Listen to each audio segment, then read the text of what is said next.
Assalamualaikum warahmatullahi wabarakatuh. Kembali lagi dengan kami channel Narasi Iman. Sebelum lanjut, jangan lupa tulis salawat di kolom komentar agar menjadi salah satu saksi bagi kita kelak di akhirat. Kisah kali ini menceritakan tentang munculnya seekor buaya ganas pemakan manusia setelah berhenti diberi tumbal. Bagaimana kisahnya? Selamat datang di Narasi Iman.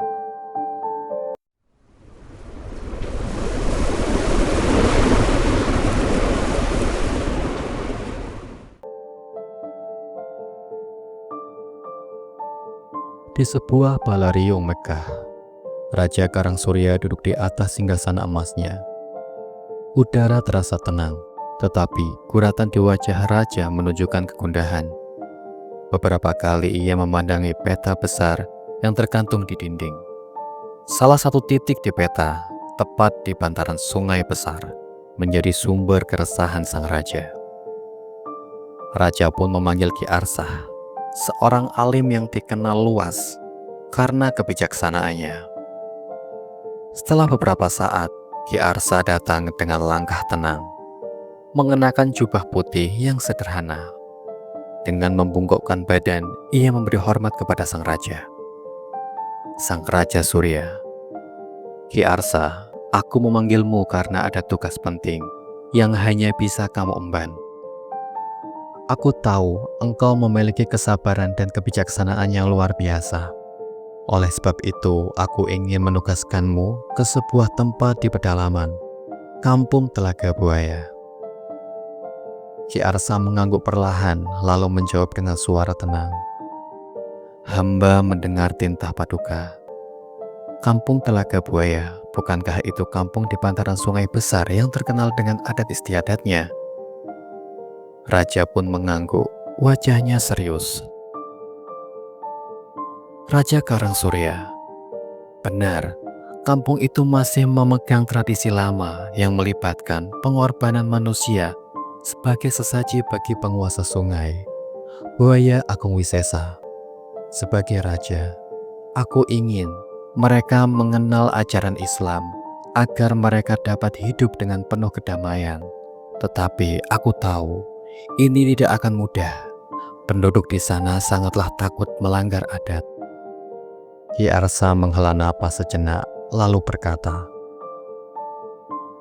"Tugas ini berat paduka, namun hamba percaya dengan izin Allah Subhanahu wa Ta'ala dan pendekatan yang lembut, hati mereka akan terbuka." Raja pun tersenyum lega. "Raja Karangsurya, engkau benar Ki Arsah, tetapi ingat, aku tidak ingin ada paksaan dalam penyebaran ini. Pergilah dengan damai, dan jangan sampai mengganggu tradisi mereka sampai mereka benar-benar siap. Bawalah beberapa orang yang dapat membantumu, tetapi berhati-hatilah, Buaya Agung Wisesa bukanlah hanya cerita belaka." Ki Arsah menundukkan kepala. "Hamba menerima amanah ini, Waduka. Mohon doakan kami agar diberi kelancaran." Setelah berpamitan dengan raja, Ki Arsah segera mempersiapkan perjalanannya. Ia memilih 3 santri untuk menemani perjalanan ini. Santri Bima, pemuda bertubuh besar dan kuat, dikenal setia dan tak gentar menghadapi bahaya. Santri Syahid, cerdas dan bijaksana, dengan kemampuannya berbicara yang memukau. Santri Umar, pemuda yang masih belajar namun penuh semangat untuk membantu. Ki Arsah mengingatkan kepada mereka bahwa perjalanan ini bukan hanya fisik, tetapi juga perjalanan hati. Kita tidak hanya akan menempuh jalan panjang, tetapi juga harus menempuh perjalanan ke hati mereka. Ingatlah, tidak ada paksaan dalam agama. Kita akan menyampaikannya dengan lembut. Santri-santri itu mengangguk penuh semangat, meninggalkan istana. Ketika fajar menyingsing, Ki Arsah dan ketiga santrinya berangkat dari istana. Mereka membawa bekal secukupnya dan beberapa kitab yang akan menjadi pegangan dalam perjalanan. Sepanjang jalan mereka melewati desa-desa kecil, hutan lebat, dan akhirnya sampailah di tepian sungai yang deras. Perjalanan ini penuh tantangan, tetapi semangat mereka tetap kuat. Di sepanjang perjalanan mereka mendengar kisah-kisah dari para penduduk desa yang mereka temui. Sungai itu dikuasai oleh buaya agung Wisesa, makhluk raksasa yang bisa berbicara seperti manusia. Tidak ada yang berani melanggar adat di sana. Jika ada yang mencoba, pasti akan mendapatkan malapetaka. Ki Arsa mendengar semua cerita itu dengan tenang. Namun santri Umar tampak gelisah. "Yai, apakah benar buaya agung Wisesa itu ada? Bagaimana jika benar-benar bertemu dengannya?" Ki Arsa pun tersenyum lembut. "Segala yang ada di dunia ini adalah ciptaan Allah Subhanahu wa Ta'ala. Umar, jika makhluk itu ada, maka dia pun tunduk kepadanya. Kita tidak perlu takut selama kita berada di jalan kebenaran." Hingga akhirnya mereka pun tiba di kampung Telaga Buaya. Setelah berhari-hari berjalan, mereka akhirnya tiba di kampung Telaga Buaya. Kampung itu tampak unik, dengan rumah-rumah panggung yang berdiri di atas air, dan rakit-rakit besar yang digunakan penduduk untuk menyeberangi sungai. Di kejauhan, sungai Wilengga mengalir deras, warnanya gelap dan menyeramkan. Di tepi sungai terlihat patung kayu besar berbentuk buaya, tempat penduduk meletakkan sesaji. Penduduk kampung yang melihat kedatangan Ki Arsa tampak waspada. Sebagian memandang dengan curiga, sementara yang lain hanya mengamati dari kejauhan. Ki Arsa menghampiri seorang lelaki tua, Pak Damar, yang tampak seperti salah satu pemimpin desa di sana. Ia memberi salam dengan penuh hormat. "Assalamualaikum. Kami datang bukan untuk mengganggu, melainkan untuk silaturahmi dan berbagi cerita," kata Ki Arsa. Pak Damar mengangguk ragu. "Kalian tamu, jadi kami tidak akan menolak. Tetapi hati-hati, jangan sampai membuat Nyi Durga marah. Dan ingat, jangan menentang adat istiadat kami di sini." Ki Arsa tersenyum ramah. "Kami akan menghormati adat kalian. Sebagaimana kami berharap kalian juga menghormati kehadiran kami." Mereka pun diizinkan tinggal di sebuah gubuk kecil di pinggiran kampung. Namun dari kejauhan, mata-mata Nyi Durga terus mengawasi mereka. Setelah seharian penuh berbaur dengan penduduk kampung Telaga Buaya, malam pun tiba. Langit dihiasi taburan bintang dan bulan purnama yang menggantung terang. Udara malam terasa lembab dengan hembusan angin sungai yang dingin. Di gubuk kecil di pinggiran kampung, Ki Arsa bersama 3 santrinya tengah bersiap untuk mengisi malam itu dengan beribadah. Ki Arsa memanggil ketiga santrinya. Suaranya lembut namun penuh ketegasan. "Bima, Syahid, Umar, ambillah air wudhu di sungai. Kita akan memulai malam ini dengan membaca ayat-ayat suci Al-Quran. Biarkan suara kita menjadi doa untuk kampung ini." Ketiganya mengangguk dan tanpa ragu membawa tempayan kecil menuju tepian sungai Walingga. Malam itu sunyi, hanya terdengar gemericik air sungai yang mengalir perlahan. Bayangan bulan memantul indah di permukaan air sungai, membuat tampak seperti cermin perak yang bergerak. Saat ketiganya hendak mengambil air wudhu, santri Umar yang berjalan paling depan tiba-tiba berhenti. Matanya terbelalak dan tubuhnya membeku sejenak. Santri Umar berbisik cemas. "Bima, Syahid, lihat itu, ada sesuatu di tengah sungai." Bima Syahid menghentikan langkahnya. Bima dengan tubuh yang kekar menatap ke arah yang ditunjuk Umar. Di kejauhan 2 pasang mata merah berkilau tampak mengambang di atas permukaan air, memandang lurus ke arah mereka. Santri Bima dengan tegas, "Tenang Umar, jangan mudah terpengaruh oleh hal-hal seperti itu. Bisa saja itu hanya pantulan cahaya." Umar menelan ludah, tetapi matanya tidak bisa lepas dari 2 pasang mata itu. Umar pun gemetar. Pantulan apa yang bisa memandang seperti itu? Mata itu hidup, seperti sedang mengawasi kita. Syahid yang terkenal lebih rasional mencoba meredakan suasana. "Sudahlah Umar, mungkin itu hanya hewan liar. Kita ambil air wudhu saja dan kembali ke gubuk." Namun sebelum Syahid selesai berbicara, Dua pasang mata itu tiba-tiba menghilang ke dalam air, meninggalkan riak yang kecil tapi mengganggu keheningan. Umat semakin ketakutan, tapi Bima menempuk pundaknya. Bima mencoba menenangkan. Apapun itu, kita di sini bersama Ki Arsa. Jangan takut, mari kembali dan fokus kepada ibadah kita. Meskipun hatinya masih diliputi kecemasan, Umar akhirnya mengangguk. Mereka bertiga mengambil air wudhu dengan cepat dan kembali ke gubuk. Di dalam gubuk, cahaya temaram dari lampu templok menerangi wajah Ki Arsa yang khusyuk bersiap mengaji. Ia menyadari perubahan dari wajah Umar. Ki Arsa dengan lembut, "Ada apa Umar? Wajahmu tampak cemas." Umar ragu untuk menjawab, tetapi ia memilih untuk jujur kepada Ki Arsa. "Yai, di sungai tadi saya melihat sesuatu. Dua pasang mata merah yang menatap kami. Mereka terlihat seperti mengawasi." Ki Arsa tersenyum tenang, lalu meletakkan tangannya di pundak Umar. "Mungkin Allah Subhanahu wa Ta'ala sedang menguji keberanian dan keyakinanmu. Jangan biarkan rasa takut menguasai hatimu. Ingatlah, kebaikan dan doa akan selalu menjadi pelindung terbaik. Mari kita lanjutkan." Umar merasa sedikit lega mendengar kata-kata itu. Saat itu, suara mengaji mulai mengisi keheningan malam. Ki Arsa memimpin para santrinya membaca ayat-ayat suci Al-Quran. Suara mereka melantun dengan penuh ketulusan. Suara itu bergema lembut, mengalir bersama angin malam dan memantul di atas air sungai. Cahaya bulan dan lampu templok menambah suasana khusyuk di tengah gelapnya malam.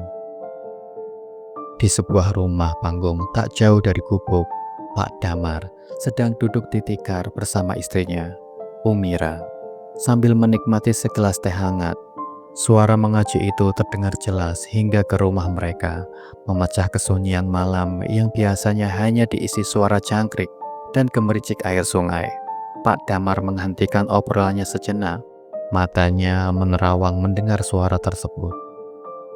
Umira berbisik pelan, "Suara siapa itu, Kang?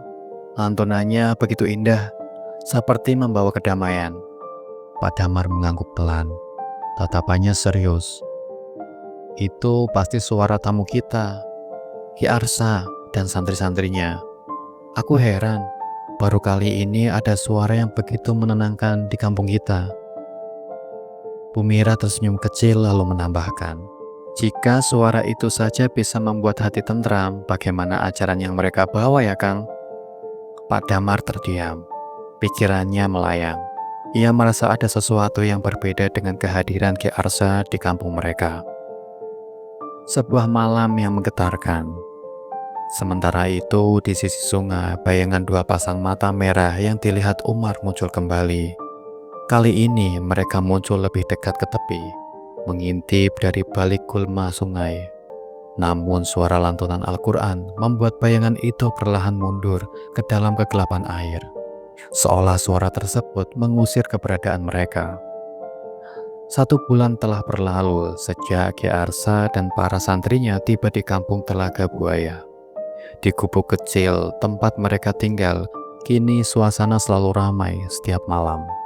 Banyak penduduk kampung yang mulai tertarik dengan ajaran Ki Arsa, terutama setelah mereka mendengar ceramah dan lantunan ayat-ayat suci yang begitu menyejukkan hati. Di antara mereka ada Pak Damar, yang kini menjadi pengikut setia, sering membantu Ki Arsa menyebarkan ajaran Islam di sana. Istrinya, Umira, juga mulai ikut pengajian bersama ibu-ibu kampung yang lain. Setiap malam suara mengaji dan ceramah memenuhi kampung, menggantikan keheningan yang selama ini mendominasi. Namun keadaan ini tidak luput dari perhatian Nyi Durga, penjaga adat dan pimpinan spiritual di kampung tersebut. Beberapa pengikut setianya yang setia menjaga tradisi larung sesaji dan persembahan untuk Buaya Agung Wisesa. Mereka khawatir dengan semakin banyaknya warga yang mendekati Ki Arsa. Di sebuah rumah panggung besar yang terletak di pinggiran sungai, 2 pengikut setia Nyi Durga, Sura dan Wanda, berbicara dengan penuh khawatir. Sura cemas. "Wanda, apa kamu lihat tadi malam? Rumah Ki Arsa penuh dengan warga. Bahkan Pak Damar yang dulunya paling giat membantu ritual, kini malah sibuk mengaji bersama mereka." Wanda yang memiliki tubuh kurus dan wajah licik mengangguk setuju. "Benar, semakin hari semakin banyak yang datang ke sana.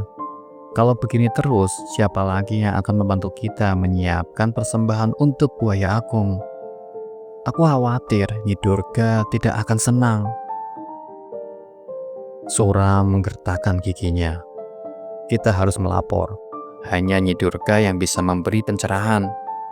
Mereka pun sepakat untuk menemui Nyi Durga malam itu juga. Nyi Durga tinggal di sebuah rumah besar yang terletak di ujung kampung, dekat dengan hutan bakau lebat. Rumahnya penuh dengan benda-benda pusaka dan aroma dupa yang menyengat. Di tengah ruangan terdapat sebuah altar kecil dengan patung kayu untuk buaya yang dihiasi kain merah. Ketika Sura dan Wanda tiba, Nyi Durga sedang duduk bersila di depan altar. Matanya terpejam. Mereka menunggu dengan cemas sampai Nyi Durga membuka matanya dan menatap mereka. Nyi Durga dengan tatapan dingin. "Apa yang membuat kalian datang malam-malam begini?" Sura pun maju sedikit, tubuhnya tampak gemetar. "Nyi, kami khawatir dengan keadaan kampung. Banyak warga yang kini mengikuti ajaran Ki Arsa. Mereka tidak lagi peduli pada adat dan larung sesaji. Jika begini terus, siapa yang akan membantu kita menyiapkan persembahan untuk Buaya Agung?" Nyi Durga mendengarkan dengan ekspresi datar, lalu tertawa kecil. Sebuah tawa yang terdengar dingin dan penuh misteri. "Hanya itu yang kalian khawatirkan? Kalian terlalu lemah. Warga itu seperti daun di sungai, mudah terbawa arus. Mereka hanya terpesona sementara. Tidak perlu cemas." Wanda maju untuk menambahkan. "Tapi Nyi, mereka semakin banyak. Ritual kita tinggal 3 hari lagi. Jika begini, kita tidak akan punya cukup orang untuk membantu." Nyi Durga memejamkan mata sejenak, lalu tersenyum tipis. "Buaya Agung di Sesa tidak membutuhkan banyak orang, hanya pengorbanan yang layak. Kalian fokus pada persiapan persembahan. Ritual harus tetap berjalan. Biarkan Ki Arsa dan para pengikutnya sibuk dengan kitab mereka. Kita tidak perlu bertindak gegabah." Sura dan Wanda meninggalkan rumah Nyi Durga. Dengan perasaan bercampur aduk, mereka berusaha meyakinkan diri bahwa Nyi Durga benar, tetapi kekhawatiran masih membayangi pikiran mereka. Di sisi lain, Nyi Durga mulai mempersiapkan ritual seperti biasa. Para pengikutnya berkumpul di altar kecil di pinggiran sungai, membawa dupa, bunga, dan sesaji lainnya. 3 anak gadis yang telah dipilih sebagai tumbal sudah disembunyikan di sebuah pondok jauh dari kampung. Salah satu anak itu adalah Melati, gadis kecil berusia 12 tahun yang tidak mengerti mengapa ia dipilih. Dengan mata berkaca-kaca, ia memeluk ibunya sebelum diambil oleh para pengikut Nyi Durga. Melati tersiak, "Ibu, aku takut. Kenapa aku harus pergi?" Ibunya hanya bisa menangis, tidak berani melawan keputusan adat yang telah berlangsung selama bertahun-tahun. Sementara itu, di kediaman Ki Arsa, suasana semakin hangat setiap malam. Semakin banyak warga yang datang untuk mengaji dan mendengarkan ceramahnya. Namun, Ki Arsa mulai menyadari bahwa ada sebagian warga yang biasanya hadir tidak lagi terlihat. Ia memanggil Pak Damar untuk menanyakan hal tersebut. "Pak Damar, aku perhatikan ada beberapa warga yang tidak lagi datang. Apa mereka sedang sibuk?" Pak Damar terlihat ragu sejenak, lalu menghela napas. "Ki, aku harus jujur. Mereka adalah pengikut Nyi Durga. Sebentar lagi malam ritual untuk Buaya Agung di Sesa. Mereka sibuk mempersiapkan persembahan. Bahkan aku dengar ada 3 anak yang telah dipilih untuk dijadikan tumbal. Ki Arsa tampak terkejut, tetapi ia tetap tenang. Apa yang mereka lakukan tidak boleh dibiarkan. Kita tidak bisa membiarkan anak-anak menjadi korban adat seperti ini. Bukankah sudah ada banyak warga yang mulai memahami bahwa hanya kepada Allah Subhanahu wa Ta'ala kita berserah? Pak Damar mengangguk. Itu benar, Ki. Tapi sebagian warga masih ketakutan. Mereka percaya bahwa tanpa persembahan buaya agung akan murka dan mendatangkan banyak bencana. Ki Arsa terdiam sejenak, lalu berkata dengan tegas, "Kita harus bertindak. Jika Allah Subhanahu wa Ta'ala mengizinkan, aku akan menemui Nyi Durga dan bicara kepadanya. Tidak ada makhluk yang pantas disembah selain Allah." Pak Damar tampak cemas, tetapi ia tahu bahwa Ki Arsa tidak akan mundur dari apa yang diyakininya. Matahari sore tampak tenggelam. Langit di atas kampung Telaga Buaya berubah menjadi oranye keemasan. Ki Arsa ditemani oleh Pak Damar dan dua santrinya, yaitu Umar dan Tima, berjalan dengan langkah mantap menuju kediaman Nyi Durga. Suasana semakin mencekam saat mereka semakin dekat dengan rumah besar di ujung kampung yang dikelilingi pohon-pohon bakau. Pak Damar tampak gelisah, namun ia tetap mendampingi Ki Arsa.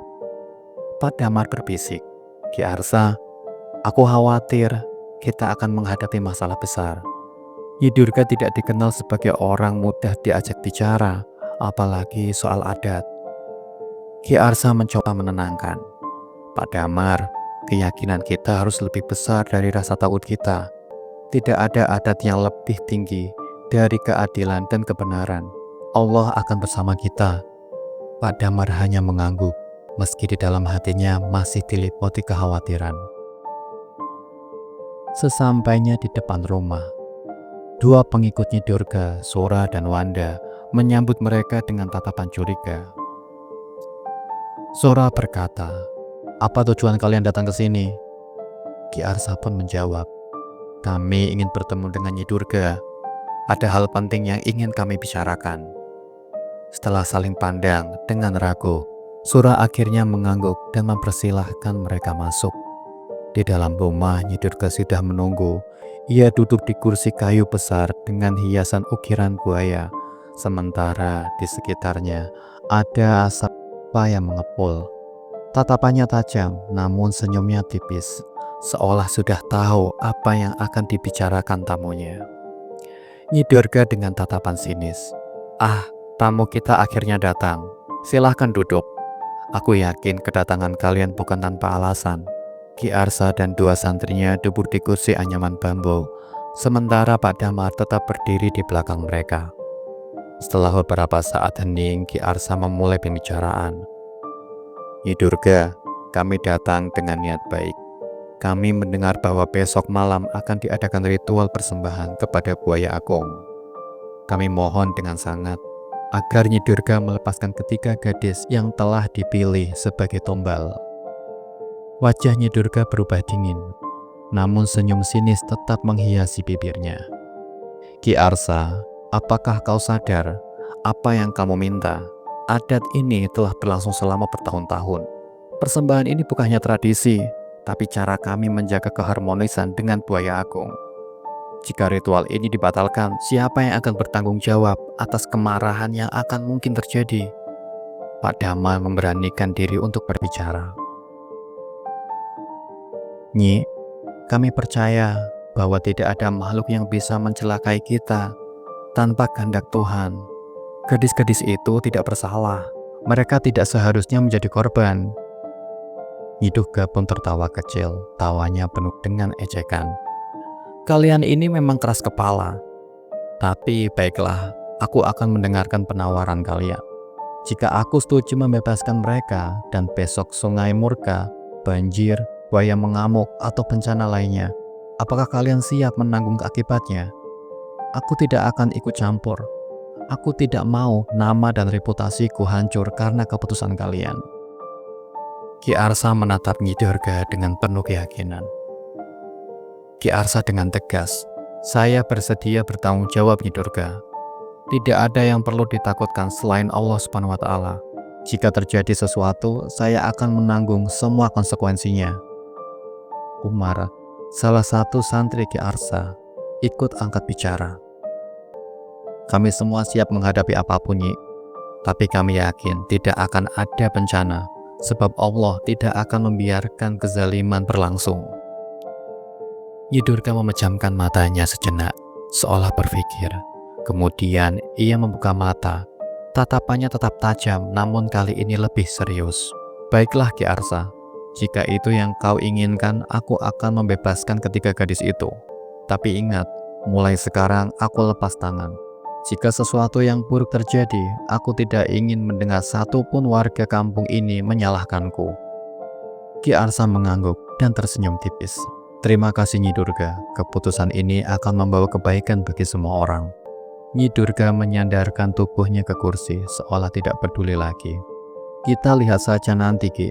Jangan terlalu percaya diri. Terkadang keyakinan berlebihan bisa menjadi pemerang. Setelah pertemuan itu, Ki Arsa dan rombongan berjalan pulang dengan perasaan campur aduk. Pak Damar tampak lebih lega, meski rasa khawatir masih menyelimuti wajahnya. Ki, saya tidak percaya Nyi Durga setuju. Tapi, bagaimana kalau dia benar? Bagaimana kalau bencana benar-benar terjadi? Kata Pak Damar. Ki Arsa menatap langit yang mulai gelap, lalu berkata dengan penuh keyakinan. Pak Damar, jangan biarkan ketakutan menguasai hatimu. Allah Subhanahu wa Ta'ala Maha Kuasa, tidak ada kekuatan yang lebih besar darinya. Kita sudah melakukan yang benar. Umar dan Bima saling berpandang, lalu menatap Ki Arsa dengan penuh semangat. Yai, saya yakin ini langkah yang tepat. Kebenaran tidak pernah salah, meskipun banyak yang menentang. Betul Yai, esok malam kita harus bersiap. Jika ada yang mencoba mengganggu ketiga gadis itu lagi, kami siap melindungi mereka, kata Umar. Ki Arsa tersenyum kecil, merasa bangga dengan keberanian para santrinya. Kita akan berdoa dan bertawakal apapun yang terjadi. Ingat bahwa kita sedang memperjuangkan keadilan dan kemanusiaan, kata Ki Arsa. Malam itu Ki Arsa dan para santrinya menghabiskan waktu dengan bermunajat kepada Allah Subhanahu wa Ta'ala, memohon perlindungan untuk kampung dan semua penduduknya. Malam itu suasana kampung Telaga Buaya begitu sunyi. Biasanya rumah Ki Arsa ramai dipenuhi warga yang datang untuk mengaji dan mendengar ceramahnya. Namun kali ini tidak ada seorang pun yang datang, dan terlihat Ki Arsa duduk di serambi rumah ditemani cahaya temaram lampu templok. Tatapannya menuju ke arah jalan yang gelap. Hatinya bertanya-tanya tentang perubahan ini. Pak Damar, yang selalu datang lebih awal untuk membantu mengatur kegiatan, juga tidak terlihat. Ki Arsa akhirnya memanggil salah satu santrinya, yaitu Umar. Umar, apakah kau melihat Pak Damar ataupun warga yang lain malam ini? Umar menggeleng, raut wajahnya terlihat cemas. Tidak Yai, sejak sore tadi suasana kampung sangat sepi. Tidak ada yang keluar rumah, bahkan untuk sekedar lewat. Santri Bima yang baru saja kembali dari sungai, setelah mengambil air, menyeka keringat di dahinya. Yai, saya sempat bertemu seorang anak kecil di dekat sungai. Dia bilang warga kampung takut keluar malam ini. Mereka takut Buaya Agung akan marah karena ritual tumbal tidak dilaksanakan seperti biasanya. Ki Arsa menghela napas panjang. Pandangannya tetap tenang. Ketakutan seringkali menjadi belenggu yang sulit dilepaskan. Warga telah terlalu lama hidup dalam rasa takut, sehingga sulit bagi mereka untuk percaya kepada rahmat Allah. Ki Arsa mengajak kedua santrinya untuk berkumpul di dalam rumah. Mereka duduk melingkar di ruang utama yang diterangi cahaya redup lampu templok. Keheningan menyelimuti, hanya suara jangkrik dari kejauhan yang terdengar samar. Santri-santriku, malam ini kita sedang menghadapi ujian keimanan. Warga kampung ini tidak datang, bukan karena membenci kita, tetapi karena mereka takut. Takut akan sesuatu yang selama ini mereka yakini sebagai penguasa hidup mereka. Santri Umar mengangguk pelan, lalu memberanikan diri untuk berbicara. Yai, bagaimana jika malam ini benar-benar terjadi sesuatu? Bagaimana jika sungai ini menunjukkan kemarahannya? Apakah warga tidak akan semakin sulit percaya kepada kita? Ki Arsa menatap Umar dengan lembut. Ingatlah Umar, Allah Subhanahu wa Ta'ala adalah pemilik segala kekuatan. Tidak ada yang mampu memberikan manfaat atau mudarat kecuali dengan izinnya. Jika sesuatu terjadi malam ini, itu bukan untuk melemahkan kita, tetapi untuk menguatkan iman kita. Santri Bima yang selama ini lebih banyak mendengarkan akhirnya angkat bicara. Yai, saya yakin kita harus menunjukkan keberanian kita. Warga kampung harus melihat bahwa kita tidak gentar. Mungkin malam ini kita perlu memperbanyak ibadah untuk memohon perlindungan dari Allah Subhanahu wa Ta'ala untuk mereka. Ki Asa tersenyum kecil, merasa bangga dengan santri-santrinya. Benar Bima, malam ini kita akan melaksanakan sholat tahajud dan memanjatkan doa bersama. Kita akan memohon kepada Allah Subhanahu wa Ta'ala agar memberikan perlindungan kepada kampung ini dan membuka hati mereka. Malam yang sangat dingin dan sunyi, angin malam bertiup pelan, membawa udara dingin yang menusuk tulang. Kampung Telaga Buaya benar-benar sunyi malam ini. Tidak ada suara aktivitas dari warga, bahkan cahaya dari rumah-rumah mereka pun nyaris tidak terlihat. Di dalam rumah Ki Arsa, ia bersama Umar dan Bima bersiap melaksanakan sholat tahajud. Sebelum memulai, Ki Arsa memberi nasihat kepada kedua santrinya. Santri-santriku, malam ini kita tidak hanya berdoa untuk keselamatan kita sendiri, tetapi juga untuk keselamatan warga kampung ini. Doa adalah senjata orang beriman. Dengan doa, kita memohon perlindungan dan kekuatan dari Allah Subhanahu wa Ta'ala. Umar dan Bima mengangguk dengan penuh keyakinan. Mereka berdiri untuk memulai sholat. Sholat tahajud mereka berlangsung dengan khusyuk. Suara Ki Arsa membaca ayat-ayat suci terdengar merdu dan tenang, mengisi keheningan malam. Umar dan Bima mengikuti dengan sepenuh hati, merasa bahwa malam itu adalah momen penting dalam perjalanan mereka. Setelah sholat selesai, mereka melanjutkan dengan doa bersama. Ki Arsa berdoa, "Ya Allah, Engkau yang maha melihat dan maha mendengar. Kami memohon perlindungan-Mu atas kampung ini dan seluruh penduduknya. Bukakanlah hati mereka untuk melihat kebenaran-Mu. Jangan biarkan mereka terus terikat oleh kekuatan yang salah. Jadikanlah malam ini malam yang penuh berkah. Amin." Warga yang mengintip dari rumah. Di salah satu rumah kampung, Pak Damar duduk bersama istrinya. Keduanya terlihat gelisah. Meski suasana rumah mereka sangat sepi. Istri Pak Damar, "Pak, kenapa tidak pergi ke rumah Ki Arsa malam ini? Biasanya kamu selalu di sana untuk membantu dan mengaji." Tanya istri Pak Damar. Pak Damar menatap lantai. Suaranya terdengar berat. "Aku takut. Ini pertama kalinya ritual tumbal tidak dilaksanakan. Bagaimana jika buaya aku benar-benar marah? Bagaimana jika ada bencana?" Istri Pak Damar mendekati jendela, membuka sedikit tirai bambunya. Ia memperhatikan rumah Ki Arsa yang masih terang benderang. Cahaya lampu templok dari sana memancar di tengah kegelapan malam. "Pak, kamu tidak merasa aneh? Selama ini kita selalu menyerahkan tumbal, tetapi bencana tetap saja datang. Apa kamu tidak berpikir bahwa mungkin Ki Arsa benar? Mungkin ini saatnya kita percaya pada sesuatu yang lebih besar dari sungai ini." Pak Damar menghela napas panjang, namun tidak berkata apa-apa. Ia hanya mendengar dengan seksama. Suara bacaan ayat suci Al-Quran dari rumah Ki Arsa mulai terdengar jelas. Suara itu begitu menenangkan, membawa rasa damai di tengah kegelisahannya. Pak Damar pun berdisik. Suaranya menyejukkan sekali. Hatiku merasa lebih tenang mendengarnya. Mungkin benar, Bu. Mungkin kita memang salah selama ini.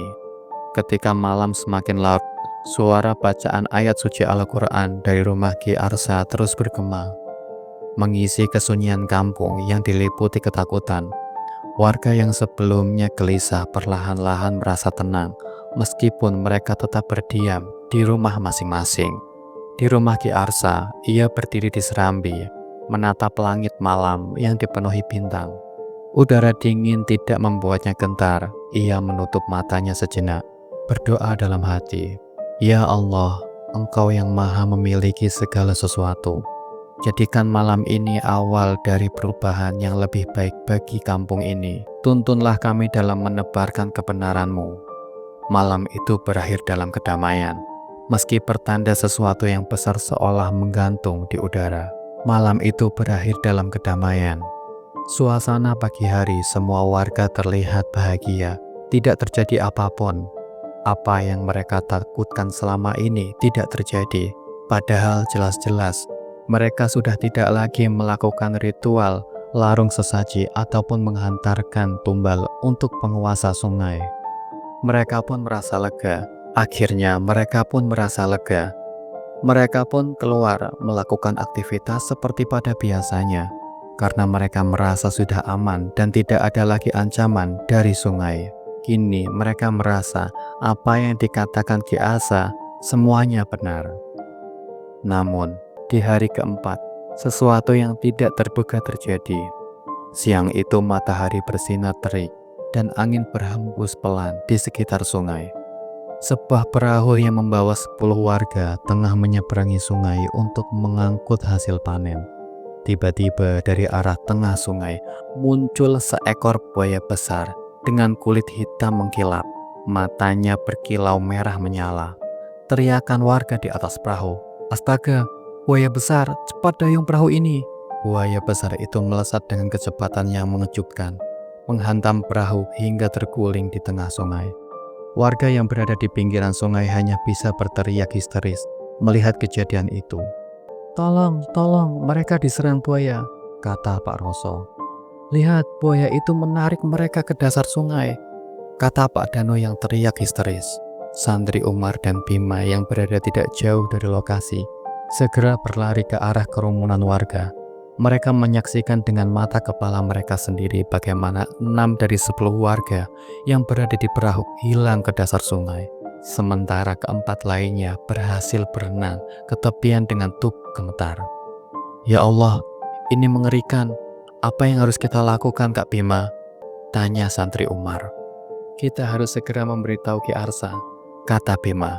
Umar dan Bima berlari menuju kembali ke rumah Ki Arsa.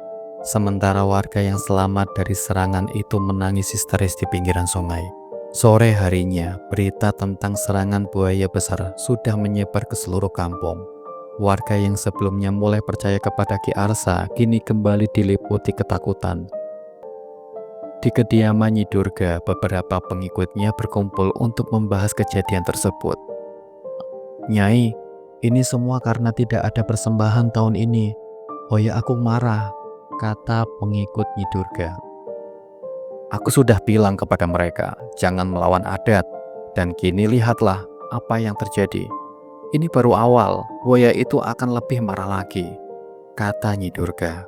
Nyi Durga berdiri di hadapan pengikutnya dengan penuh emosi. "Jika mereka tetap mengikuti ajaran Ki Arsa, jangan salahkan aku jika seluruh kampung ini hancur. Mereka sudah memilih jalannya sendiri."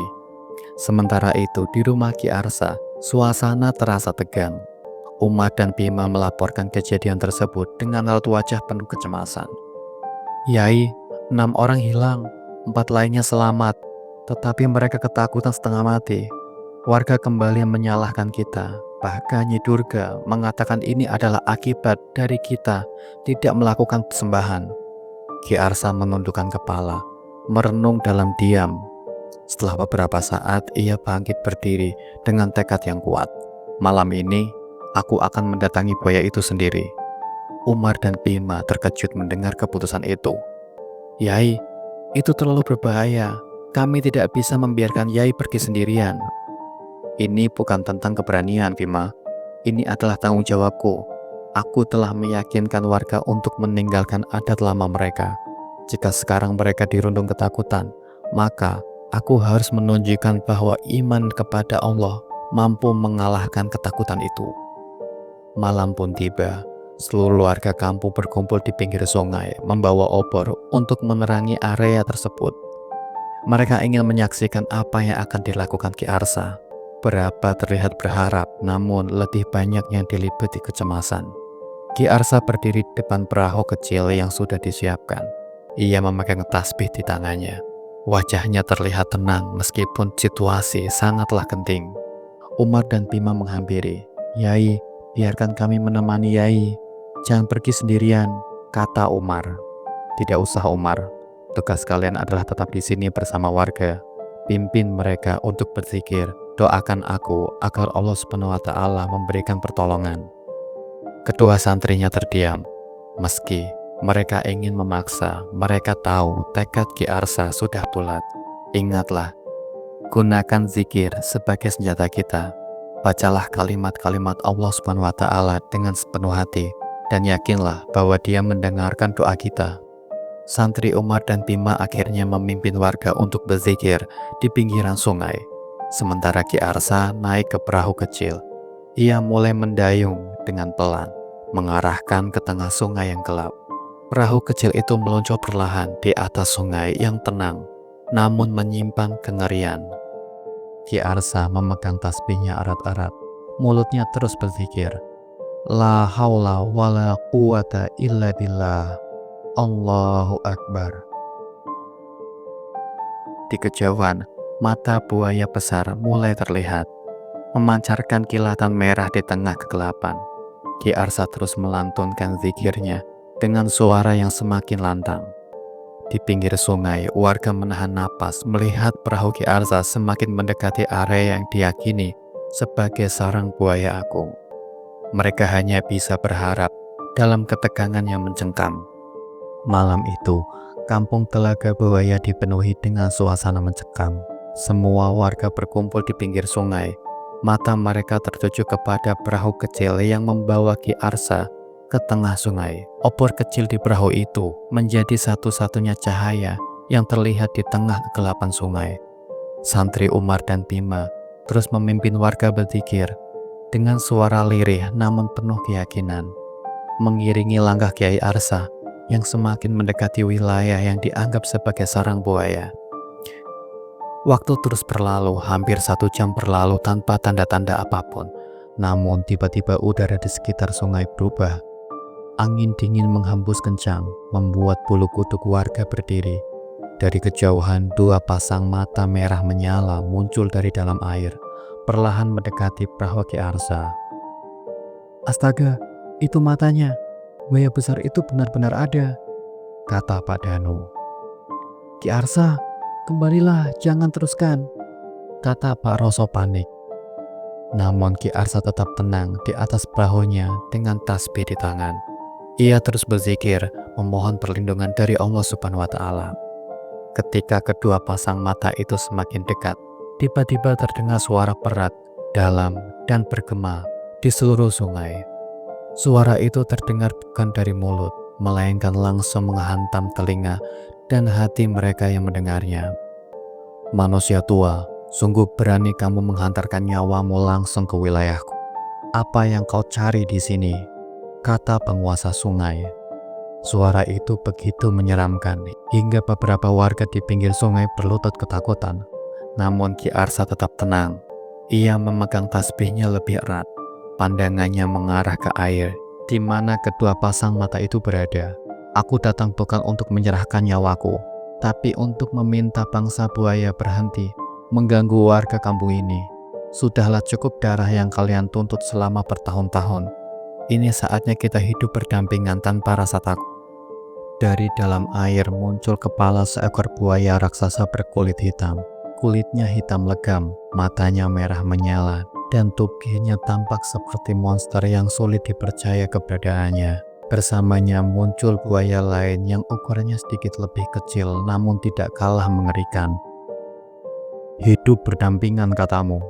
Manusia seperti kalian hanya tahu merusak dan mengambil. Persembahan yang kami tuntut adalah harga untuk menjaga keseimbangan. Jika kalian menghentikan persembahan itu, kami akan menuntut balas yang lebih besar. Kami akan memakan warga kalian satu persatu dan menghancurkan kampung ini hingga tak tersisa."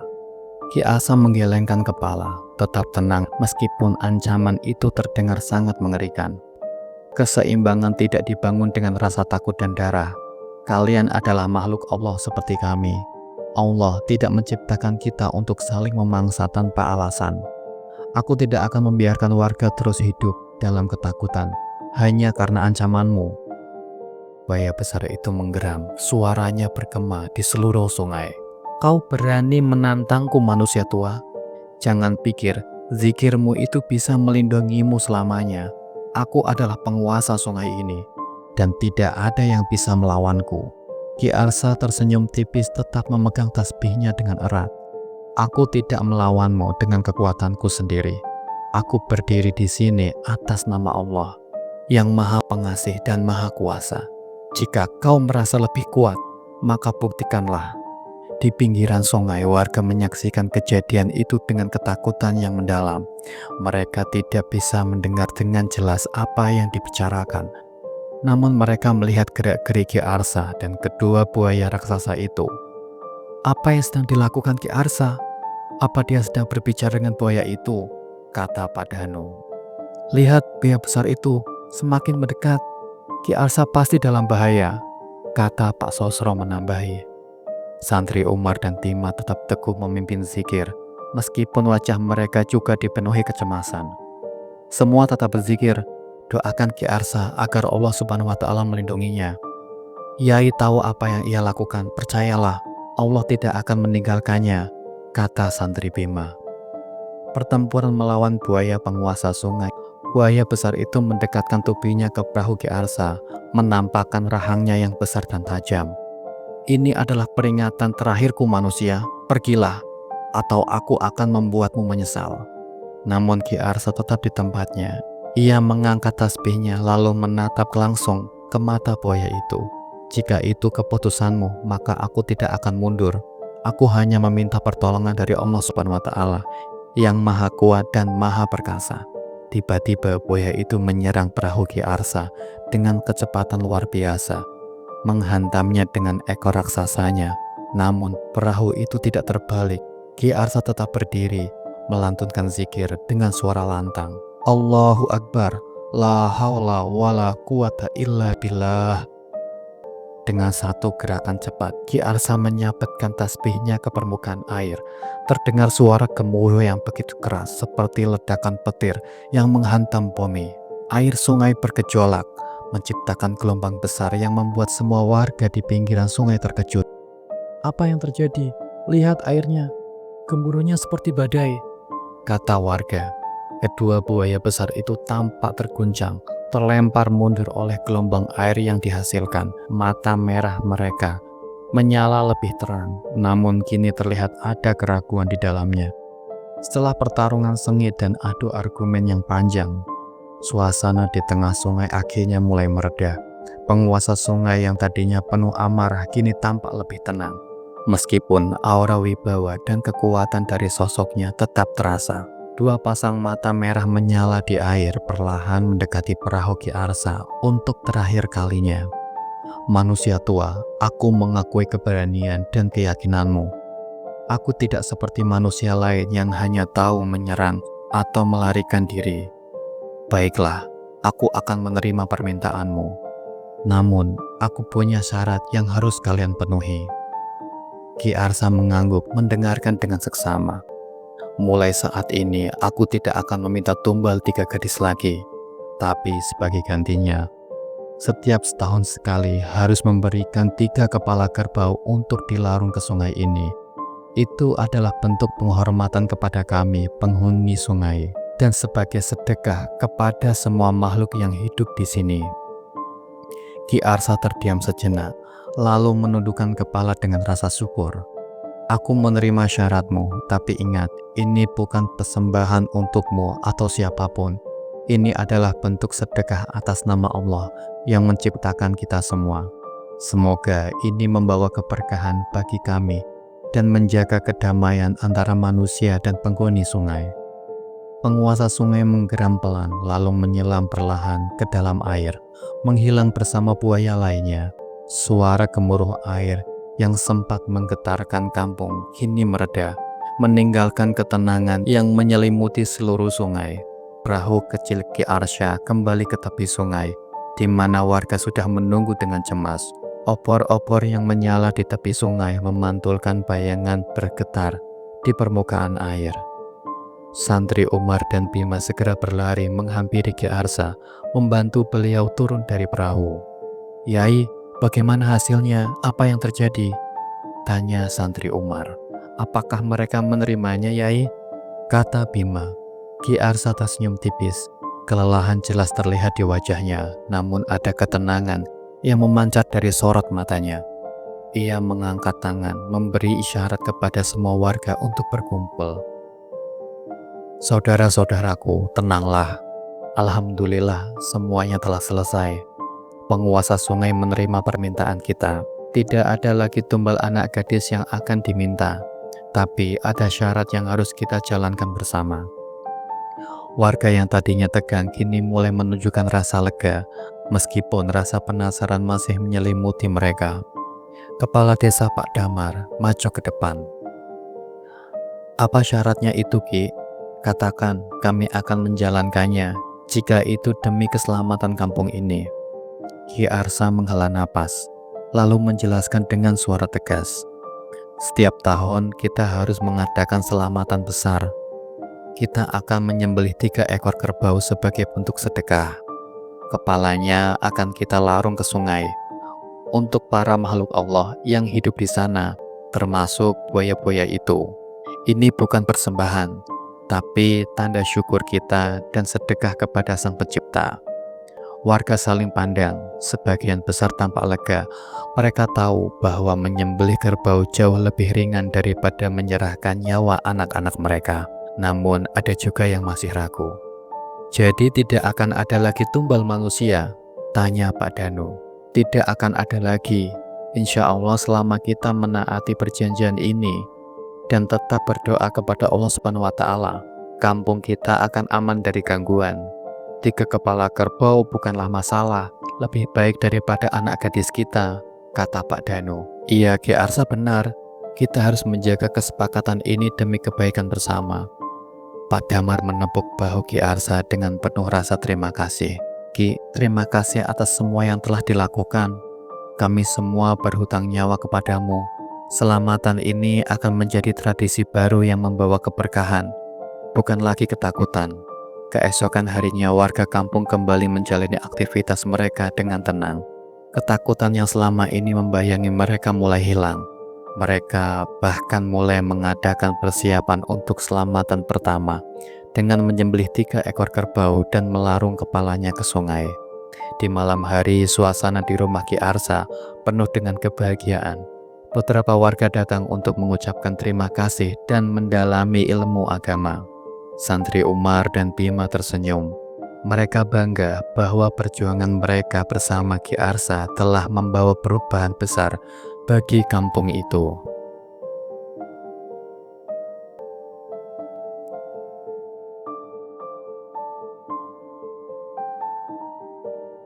Gitulah kisah yang menceritakan tentang munculnya seekor buaya ganas pemakan manusia setelah berhenti diberi tumbal.